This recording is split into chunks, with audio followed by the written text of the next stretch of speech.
Segundo Samuel, capítulo de número 14.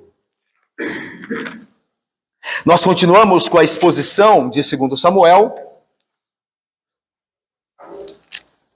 E nós vimos, na última vez que estivemos no segundo livro de Samuel, que Absalão matou Amnon. Lembra da mentira que ele contou a Davi? Disse que queria celebrar a colheita e que gostaria que os filhos do rei, juntamente com o rei, viessem até a sua casa para celebrarem. E o rei disse não, porque seria pesado. Então Absalão disse, pelo menos Amnon, deixa Amnon ir. E Davi, um pouco desconfiado, mas não o suficiente, perguntou, por que me faz esse pedido? E aí Davi consente com o envio de Amnon, que havia estuprado Tamar, lembram-se? E Tamar era a irmã de Absalão. E Davi não fez nada. Davi não fez nada com Amnon. Isso despertou a ira de Absalão, que com as próprias mãos, através das mãos, melhor dizendo, dos seus servos, mas sob o seu comando, matou o seu irmão. E aí, então, depois disso, ele foge. Ele está foragido agora. E daí, então, começa o nosso texto, no capítulo 14. Veja aí. Percebendo, pois, Joabe, filho de Zeruia, que o coração do rei começava a inclinar-se para Absalão, mandou trazer de Tecoa uma mulher sábia. Ele disse, finge que estás profundamente triste, põe vestidos de luto, não te unjas com óleo, e sê como mulher que já há muitos dias está de luto por algum morto. Apresenta-te ao rei e fala-lhe tais e tais palavras. E Joabe lhe pôs as palavras na boca. A mulher tecoíta apresentou-se ao rei e, inclinando-se, prostrou-se com o rosto em terra e disse, salva-me, ó rei. Perguntou-lhe o rei, que tens? Ela respondeu, sou mulher viúva, morreu meu marido. Tinha a tua serva 2 filhos, os quais brigaram entre si no campo, e não houve quem os apartasse. Um feriu ao outro e o matou. Eis que toda a parentela se levantou contra a tua serva e disseram, dá-nos aquele que feriu a seu irmão para que o matemos, em vingança da vida de quem ele matou e para que destruamos também o herdeiro. Assim, apagarão a última brasa que me ficou, de sorte que não deixam a meu marido nome, nem sobrevivente na terra. Disse o rei à mulher, vai para a tua casa e eu darei ordens a teu respeito. Disse a mulher tecoíta ao rei, a culpa, ó rei, meu senhor, caia sobre mim e sobre a casa do meu pai. O rei, porém, e o seu trono sejam inocentes. Disse o rei, quem falar contra ti, traze-mo a mim, e nunca mais te tocará. Disse ela, ora, lembra-te, ó rei, do Senhor teu Deus, para que os vingadores de sangue não se multipliquem a matar e exterminem meu filho. Respondeu ele, tão certo como vive o Senhor, não há de cair no chão nem um só dos cabelos de teu filho. Então disse a mulher, permite que a tua serva fale uma palavra contigo, ó rei, meu senhor. Disse ele, fala. Prosseguiu a mulher, por que pensas tu de outro modo contra o povo de Deus? Pois em pronunciando o rei esse juízo, condena-se a si mesmo, visto que não quer fazer voltar o seu desterrado. Porque temos de morrer, e somos como águas derramadas na terra, que já não se podem juntar. Pois Deus não tira a vida, mas cogita meios para que o banido não permaneça arrojado de sua presença. Se vim agora falar esta palavra ao rei, meu senhor, é porque o povo me atemorizou. Pois dizia a tua serva, falarei ao rei, porventura ele fará segundo a palavra da sua serva. Porque o rei atenderá para livrar a sua serva da mão do homem que entende destruir tanto a mim como a meu filho da herança de Deus. Disse mais a tua serva, seja agora a palavra do rei, meu senhor, para a minha tranquilidade, porque como anjo de Deus, assim é o rei, meu senhor, para discernir entre o bem e o mal. O Senhor teu Deus será contigo. Então, respondeu o rei e disse à mulher, peço-te que não me encubras o que eu te perguntar. Respondeu a mulher, pois fale o rei, meu senhor. Disse o rei: não é certo que a mão de Joabe anda contigo em tudo isto? Respondeu ela: tão certo como vive a tua alma, ó rei, meu senhor, ninguém se poderá desviar nem para a direita nem para a esquerda de tudo quanto o rei, meu senhor, tem dito. Porque Joabe, teu servo, é quem me deu ordem, e foi ele quem ditou à tua serva todas estas palavras. Para mudar o aspecto deste caso, foi que o teu servo Joabe fez isto. Porém, sabe, ó meu senhor, segundo a sabedoria de um anjo de Deus, para entender tudo o que se passa na terra. Então disse o rei a Joabe: atendi a teu pedido, vai, pois, e traze o jovem Absalão. Inclinando-se Joabe, prostrou-se em terra, abençoou o rei e disse: hoje reconheço que achei mercê diante de ti, ó rei, meu senhor, porque o rei fez segundo a palavra do seu servo. Levantou-se Joabe, foi a Jesur e trouxe Absalão a Jerusalém. Disse o rei: torne para a sua casa e não veja minha face. Tornou, pois, Absalão para a sua casa e não viu a face do rei. Não havia, porém, em todo Israel homem tão celebrado por sua beleza como Absalão. Da planta do pé ao alto da cabeça, não havia nele defeito algum. Quando cortava o cabelo, isto se lhe fazia ou se fazia no fim de cada ano, porquanto muito lhe pesava, seu peso era de 200 ciclos, segundo o peso real. Também nasceram a Absalão 3 filhos e uma filha, cujo nome era Tamar. Esta era mulher formosa à vista. Tendo ficado Absalão 2 anos em Jerusalém, sem ver a face do rei, mandou ele chamar a Joabe para o enviar ao rei, porém ele não quis vir. Mandou chamá-lo 2ª vez, mas ainda não quis ele vir. Então disse a seus servos: vede ali o pedaço de campo de Joabe pegado ao meu, e tem cevada nele. Ide e metei-lhe fogo. E os servos de Absalão meteram fogo neste pedaço de campo. Então Joabe se levantou e foi à casa de Absalão e lhe disse: por que meteram fogo os teus servos no pedaço do campo que é meu? Respondeu Absalão a Joabe: mandei chamar-te dizendo: vem cá, para que te envie ao rei a dizer-lhe: para que vim de Jesur? Melhor for, está ainda lá. Agora, pois, quero ver a face do rei. Se há em mim alguma culpa, que me mate. Então Joabe foi ao rei e lhe disse. Chamou o rei a Absalão. Este se lhe apresentou e inclinou-se sobre o rosto em terra diante do rei. O rei beijou a Absalão. Vamos orar? Ó Deus santo e bendito. Ó Pai, a tua palavra será pregada, nós já oramos para que o Senhor nos fale através dela, ó Deus. Ó Pai, livra-nos de uma falsa reconciliação contigo. Livra-nos de uma reconciliação fingida, onde não há paz porque nós permanecemos nos pecados. Que a glória de Cristo resplandeça hoje, nos levando ao arrependimento verdadeiro e à graça que com ele vem. Assim nós oramos, confiados em Ti, que o Senhor nos conduza na pregação e no entender de Sua palavra e guardá-la, em nome de Cristo. Amém. Amém. Meus irmãos, Absalão então foge, depois de ter matado Aminon. E ele vai a Jesur. Jesur era a terra do seu avô, chamado Talmai. Talmai era o avô de Absalão. A mãe de Absalão era filha de Talmai, rei de Jesur. Não podendo ficar em Jerusalém, porque havia acabado de assassinar a seu irmão, ele foge para o território do seu avô, para o Jesur, rei ali, Talmai, rei de Jesur.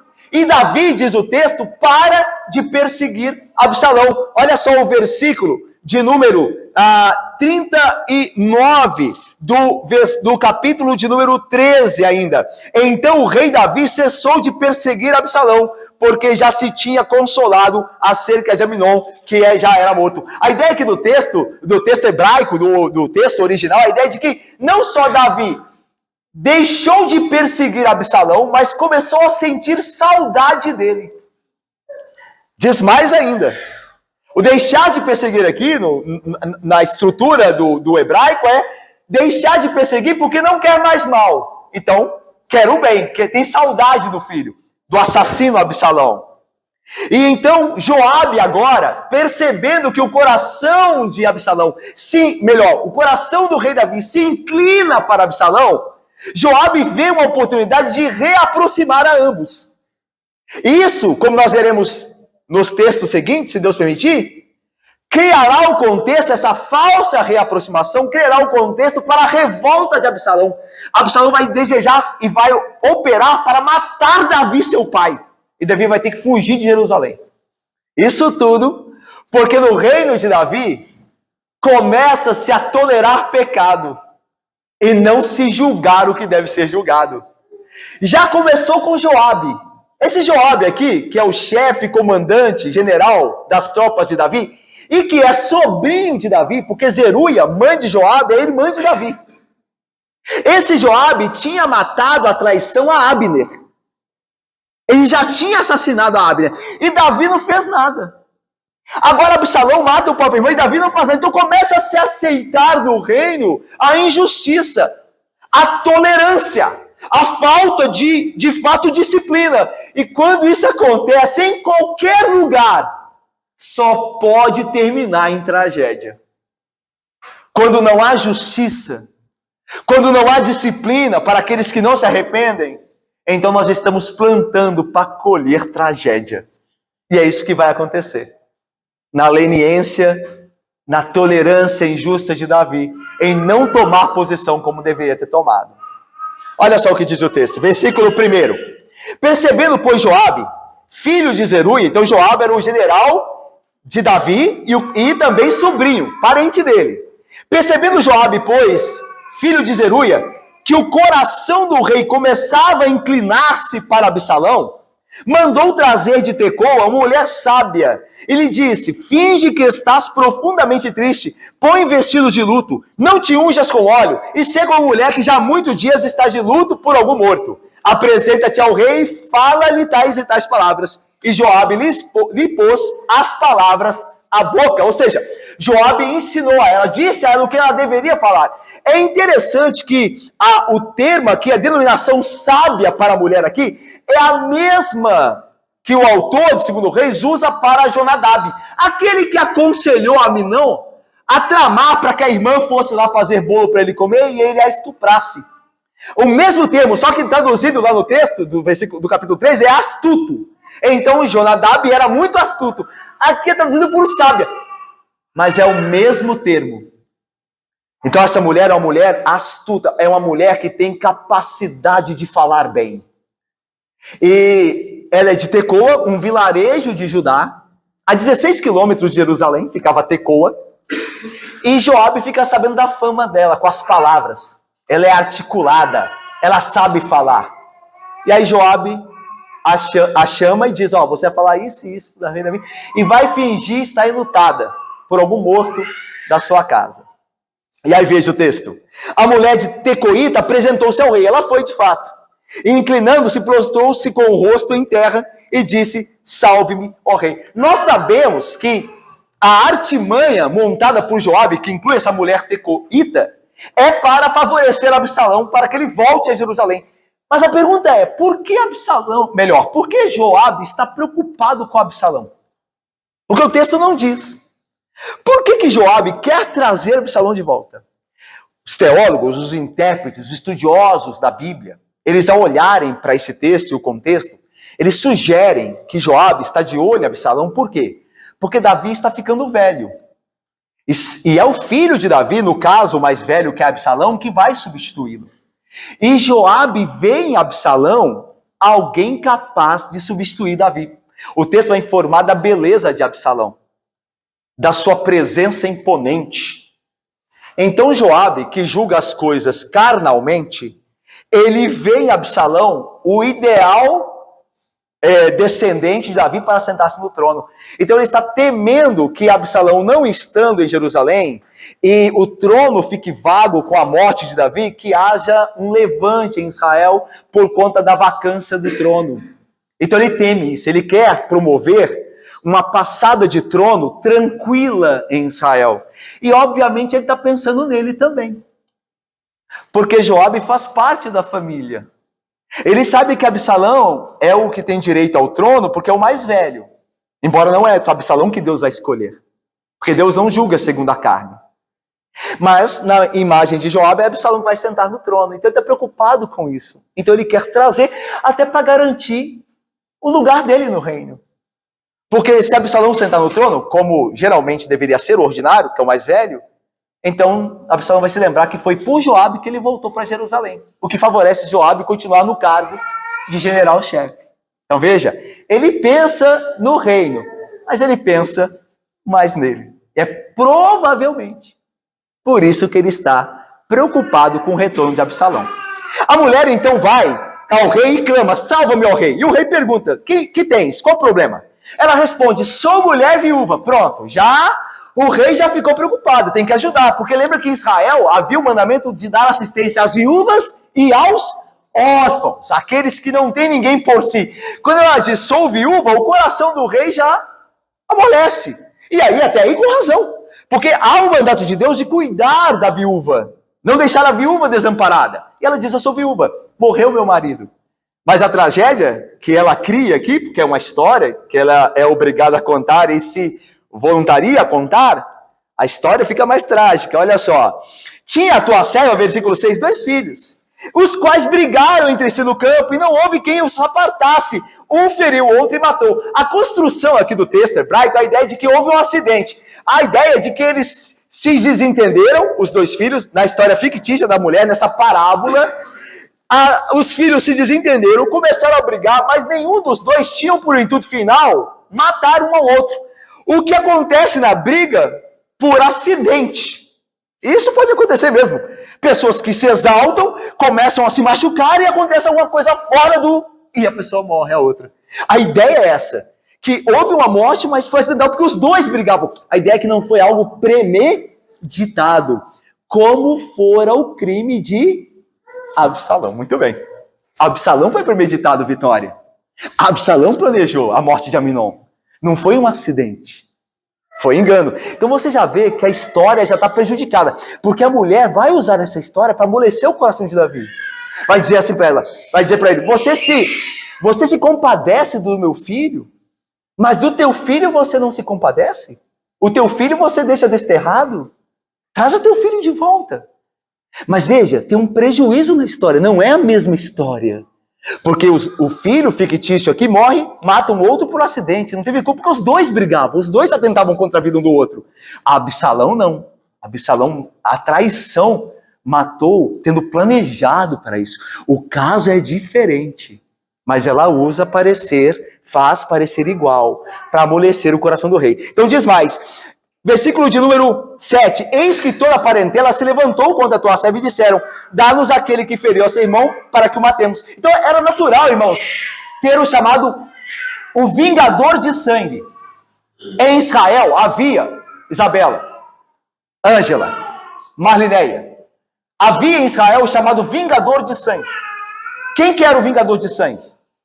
Era um parente próximo, que tendo um outro parente morrido, sido assassinado, esse parente próximo iria e procuraria o assassino para matá-lo.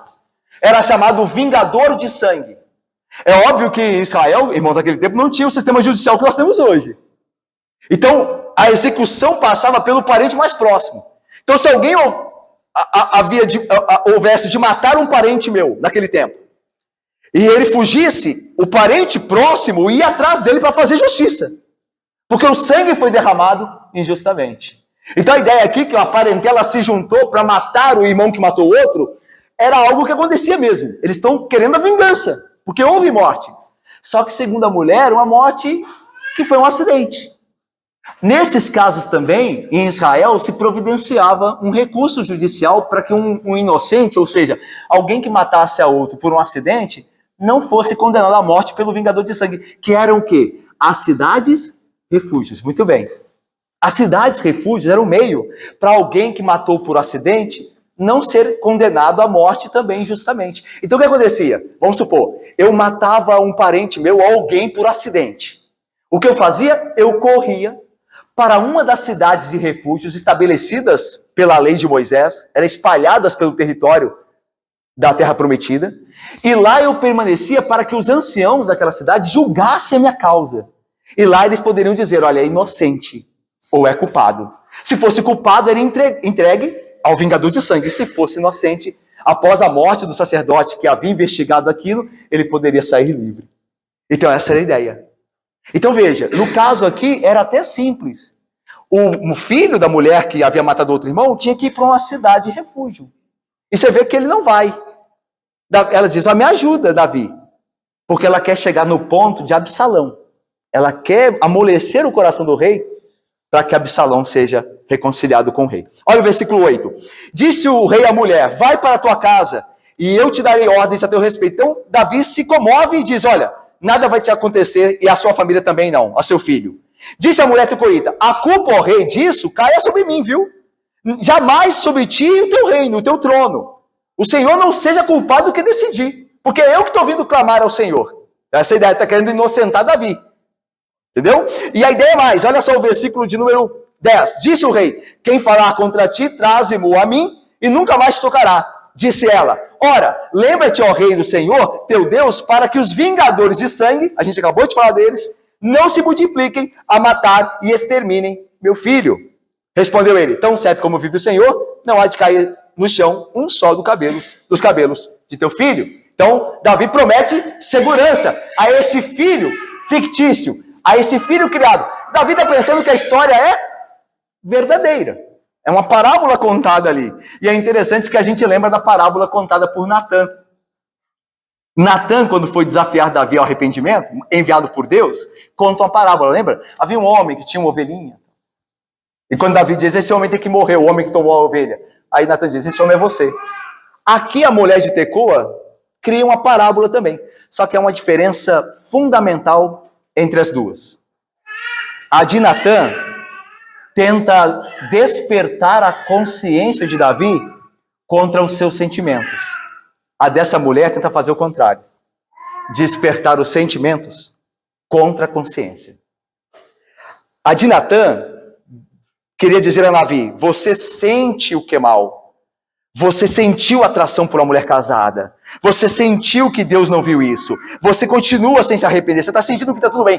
Mas desperta a tua consciência. Confessa o teu pecado. Então é uma consciência contra um sentimento que vai tudo bem.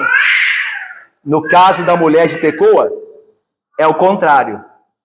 Ela quer que o sentimento prevaleça sobre a consciência. A consciência de Davi diz, Absalão tem que pagar, porque ele é um assassino, embora seja meu filho. Mas o sentimento que a mulher quer despertar é, não, mas é teu filho. E nenhuma família merece ser destruída, por mais tragédia que se aconteça no meio dela. Então ela apela para o sentimento de Davi, e não a consciência de justiça. Então duas parábolas, mas o fundamento são distintos, são contrários. Ok? Vamos lá? Versículo de número 12. Então, depois de Davi dizer, olha, fica tranquila, nada vai acontecer a você e a seu filho. Então disse a mulher, versículo 12, permita-me que a tua serva fale contigo, ó rei, é meu senhor, uma palavra. Ele disse, fala, e agora ela vai para onde interessa. Versículo 13, prosseguiu a mulher, por que pensas tu de outro modo contra o povo de Deus? Pois em pronunciando o rei esse juízo, condena-se a si mesmo, visto que não quer fazer voltar o desterrado. Pronto, ela chegou onde ela queria. Ela falou assim, o rei está se condenando, porque está se importando com a minha família e não se importa com a sua. Se afeiçoou a esse filho meu, esse, né, no caso fictício que ela está contando, de que ele tem que ser preservado, enquanto teu filho, tu permites que ele fique longe do reino, expulso de Jerusalém. Então o rei com essa palavra se condena. E agora ela quer forçar a Davi a sentir isto. Né? E lembra que a mulher, como é hábil aqui, ela tenta fazer com que Davi engula aquilo sem pensar direito. Porque os casos não são iguais. Lembra-se, irmãos? Os casos não são iguais. O filho dessa mulher o filho fictício dessa mulher, que ela conta a história, ele mata alguém por acidente. Não é o mesmo caso de Absalão. Quando alguém matava alguém, como nós falamos, por acidente, ia-se à cidade de refúgio, o sacerdote investigava a causa e a pessoa era inocentada. No caso de Absalão, era morte, porque era assassinato, era planejado, premeditado. Então ela tenta igualar as coisas, quando não são as mesmas. Às vezes há pessoas que tentam fazer isso conosco. deturpar sutilmente a doutrina. E só alguém cheio do Espírito Santo e cheio da palavra é que percebe contradições sutis. Contradições sutis são difíceis de perceber. São difíceis. É só alguém cheio do Espírito e da palavra, pela graça de Deus, que percebe, olha, isso aqui não é a mesma coisa. Tem fundamentos aqui, tem coisas parecidas, mas não é o mesmo caso. Então a gente tem que ficar atento como os homens chegam e argumentam conosco, para que a palavra seja de fato obedecida, entendida, e ela julgue aquilo que parece verdade, parece lógico, mas tem uma falha ali. E é só alguém cheio da palavra que vai ter condição de fazer isso. Por isso a Bíblia diz, enchei-vos da palavra, para que vocês saibam discernir entre o bem e o mal. Porque é difícil muitas vezes. Nem sempre as coisas são preto e branca. Às vezes são cinzas. Carregam, mistura. Satanás mistura as coisas. Lembra de Satanás tentando a Eva? O que Deus disse? Como alguém que está preocupado com o que Deus disse. Olha, eu não estou dizendo que ele disse algo errado. Eu só estou perguntando o que ele disse. Satanás não falou assim, Deus disse errado. No primeiro instante, não. No primeiro instante, ele pareceu alguém que está preocupado com teologia. Eu quero saber o que Deus disse, não posso? Eu quero conhecer a vontade de Deus, o que ele disse? E aí Eva responde, aí Satanás, é certo que não será assim. Vocês não morrerão. Deus não vai fazer isso com vocês. E aí começa... Então, é muito astuto, lembra? Jonadab era astuto, a mulher era astuta. Aí Paulo vai dizer assim, cuidado com a astúcia de Satanás, que com a sua astúcia desviam os incautos na fé, aqueles que não sabem como deveriam saber, que não se dão a palavra. Os incautos correm grande risco, porque Satanás sabe muito bem deturpar a Bíblia. Satanás conhece a Bíblia. Satanás conhece a Bíblia, às vezes melhor do que eu e você, que já tem muito tempo. Ele usa a Bíblia para tentar Jesus Cristo, lembra-se? Joga-te daqui, que está escrito a teu respeito. Os anjos do Senhor te sustentarão nas mãos para que não tropece em alguma pedra. Está escrito. Satanás sabe usar muito bem a Bíblia às vezes. E só a pessoa que vive firme da graça, na palavra do Senhor, é que consegue perceber. Quantos pregadores falsos nós temos por aí? Quantas pregações longe do Evangelho, que usam o nome de Deus, que falam de Cristo, mas que no final adoram ao santo, no final falam dos méritos do santo, mas tem Cristo, Cristo é glorificado, vamos louvar a Cristo, vamos cantar um hino a Cristo aqui, irmãos, mas vamos fazer agora a Ave Maria. Quantos querem passar o pecado? Olha, Deus é um Deus de misericórdia, Deus perdoa o pecador porque você está julgando aquela pessoa. Você também é pecadora, quem é você para julgar? E parece tudo que faz muito sentido. Mas é a corrupção da palavra. Só quem conhece a Bíblia permanecerá. Então veja, aqui é o que acontece. E aí continua o versículo 14, olha ela argumentando. Olha o argumento dela, versículo 14. Vamos ler juntos? Versículo 14, leamos. Porque temos de morrer...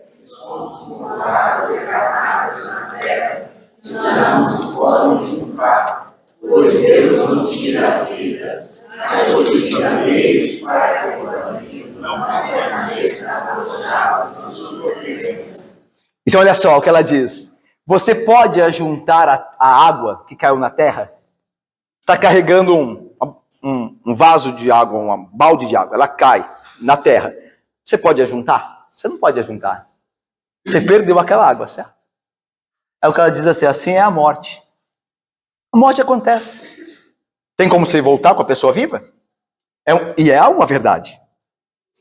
Aí ele diz assim, pois é assim também, Absalão matou Aminon? Acabou. Aí o senhor vai agora ser mal com Aminon, vai ajudar com Absalão? Vai ajudar em quê? Já aconteceu. Tá vendo como tenta corromper? Usa de parte da verdade, porque realmente, nada que a gente faça vai trazer a pessoa de volta. Mas não quer dizer que o culpado não tenha que pagar. E ela vai argumentar, olha, como é que isso vai ajudar? É a mesma coisa que a gente ouve na igreja, e tem ouvido muito nas igrejas hoje, o seguinte, olha, tratar a pessoa com disciplina vai ajudar, nós temos que amar. Nós temos que amar o pecador. Ele pecou, mas tem que ser amado. Nós somos o povo do amor. E é verdade. É verdade que Cristo manda amar-nos uns aos outros. Mas a Bíblia diz que o não arrependido tem que ser disciplinado também. A Bíblia diz que o amor, lá no Salmo, o amor, e de fato, é quando a paz e a justiça se beijam. Não há paz quando não há justiça. E o que está sendo criado aqui é o seguinte: esqueça o erro, vamos fazer a paz aqui. Esqueça o que Absalão fez. Vamos proclamar o amor, esqueça isso. E a Bíblia diz que a paz se beija com a justiça. A paz e a justiça se beijam. Por exemplo, quando Cristo nos amou, você acha que isso foi de graça? Ou seja, ele pôde nos amar sem que alguém pagasse o preço dos nossos pecados?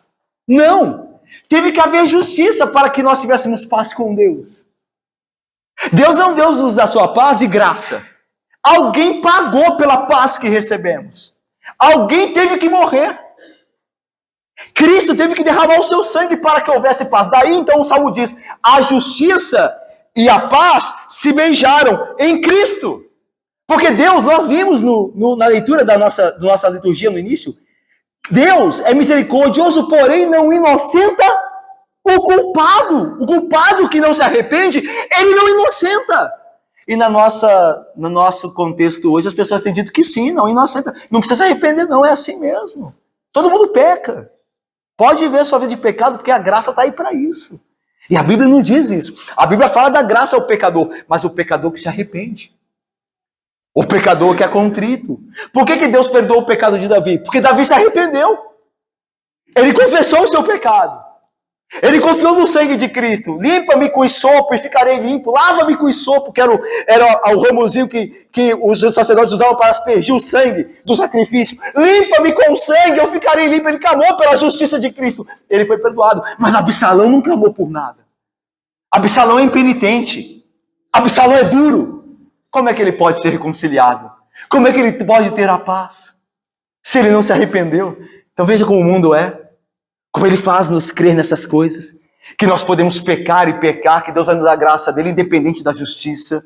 Não, a graça é para aqueles que arrependem-se. E a graça é o arrependimento em si só. Mas os que continuam impenitentes serão destruídos certamente. Não creia nisso, que será diferente.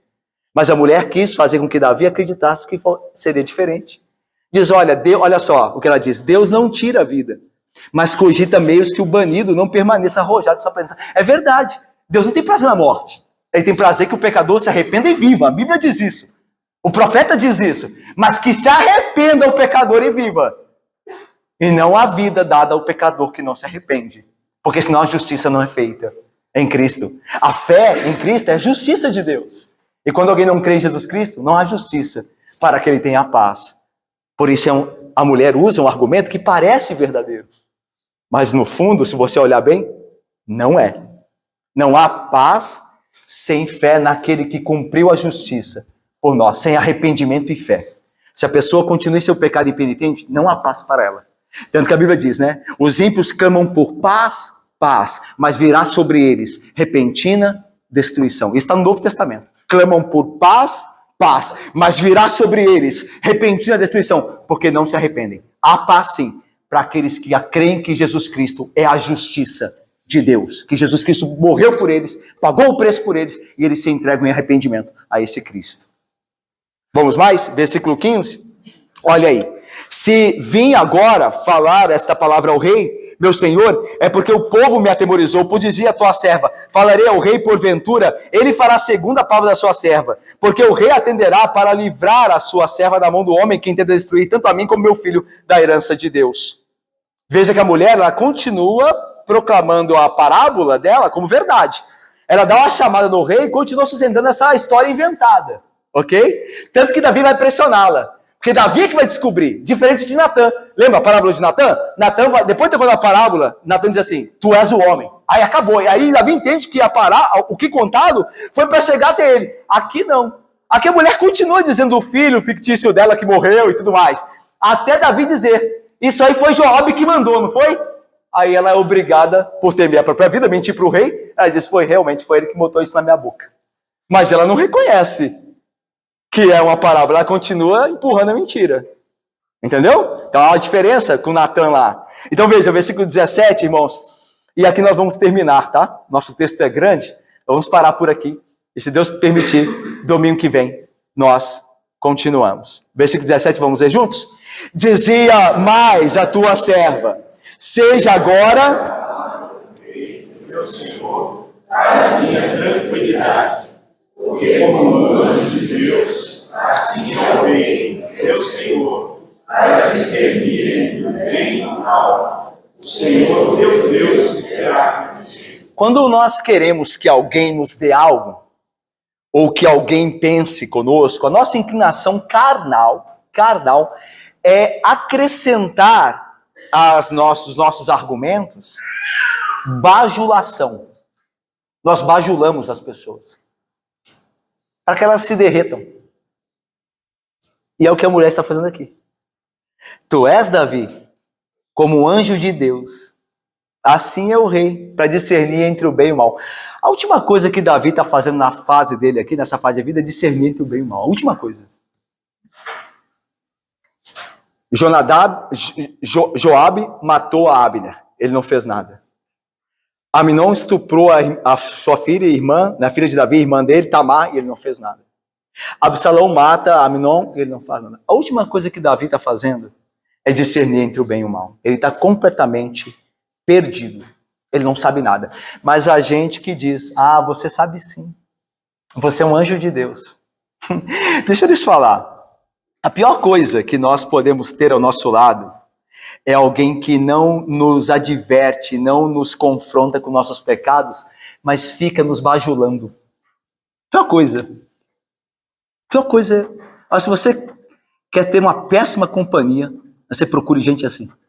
Que você erra e a pessoa fica, olha, isso não foi nada. Tem gente que faz pior do que isso. Sua intenção era boa, ele entendeu errado, coitado, não sabe nada. Davi está cercado de bajuladores. Ao invés de alguém chegar para Davi e dizer, que nem Natan chegou, tu és o homem. Tu és o homem. E Davi foi salvo pela palavra de Deus por meio de um profeta verdadeiro. Davi, tu és o homem. Você que fez isso. Você tem que se arrepender. E Davi era um crente. Crentes amam pessoas que confrontam ele com seus pecados. Crentes agradecem essas pessoas. Crentes têm alto apreço por essas pessoas. É melhor a ferida dos que amam do que o beijo daqueles que o traem. Domingo que vem nós vamos ver que Absalão beijou a Davi. Que eles se beijaram. Mas Absalão está tramando a morte do pai. Absalão vai perseguir Davi para matá-lo, mas ele beija Davi. Parece que nós precisamos de pessoas que nos confrontem quando nós estivermos errados. Em amor nos confrontam. Meu irmão, você está errado. Mas por que você fez isso? Meu irmão, você não está vindo à igreja. Por que você não está vindo à igreja? Porque eu tô com preguiça. Meu irmão, você está errado, meu irmão. Você está pecando. Você se arrepender nisso. Meu irmão, seu filho está fazendo isso. Você já confrontou o seu filho? Mas eu amo muito. Não, você tem que amar mais a Deus, meu irmão. Você está errado. Meu irmão, por que você está exigindo isso do outro irmão? Isso não é bíblico. Você não pode pressionar o outro irmão com o que não é bíblico. Você não pode fazer isso. Está errado, meu irmão. Nós temos que pedir a Deus a graça. Temos pessoas ao nosso lado que nos mostrem o caminho e que nos exortem. Não bajuladores. Não bajuladores, que veem que nosso estado é perigoso e continuam. Não, você como anjo de Deus, você vai ter capacidade para saber tudo isso. Você não está vindo na igreja, não está indo na igreja, não lê a Bíblia, não ora em casa, mas vai tudo bem, você vai ter discernimento, pode ficar tranquilo. Quando isso não acontece. Irmãos, de modo irônico, então, como vimos, discernimento era o que mais faltava a Davi nessa fase da vida dele, pois estava tolerando tudo que era mal dentro da sua própria casa. E cercado de pessoas como esta mulher, como Jonadab, como Joabe, pessoas que estavam mais preocupadas em bajulá-lo do que em dizer a verdade. Toda vez que alguém, biblicamente, com amor, nos adverte, vem nos exortar e nós o agradecemos, nós estamos incentivando o que há de bom no nosso meio. Toda vez que alguém vem nos exortar e nós fechamos a cara, falamos, quem é você? Nós estamos incentivando aquilo que irá nos destruir. Lembre-se disso. Eu quero que nós saímos aqui hoje com isso. Toda vez que você for exortado, biblicamente, por alguém crente, você não deixe de reconhecer que essa pessoa é uma bênção. Diga a ele, meu irmão, muito obrigado. Muito obrigado primeiro porque veio falar comigo. Não falou de mim, mas veio falar comigo. Muito obrigado, meu irmão. Deus te abençoe. Muito obrigado. Ore por mim. Quando nós fazemos isso, nós estamos incentivando a boa prática no nosso meio. Mas quando nós resistimos aos que nos falam a verdade, em amor, nós estamos incentivando e preparando a nossa própria desgraça e destruição. Lembre-se disso. Lembre-se disso. Pois foi isso que aconteceu com Davi. Quando Davi incentivou a bajulação a ele, ele caiu em terrível dificuldade. Que Deus os guarde. Amém.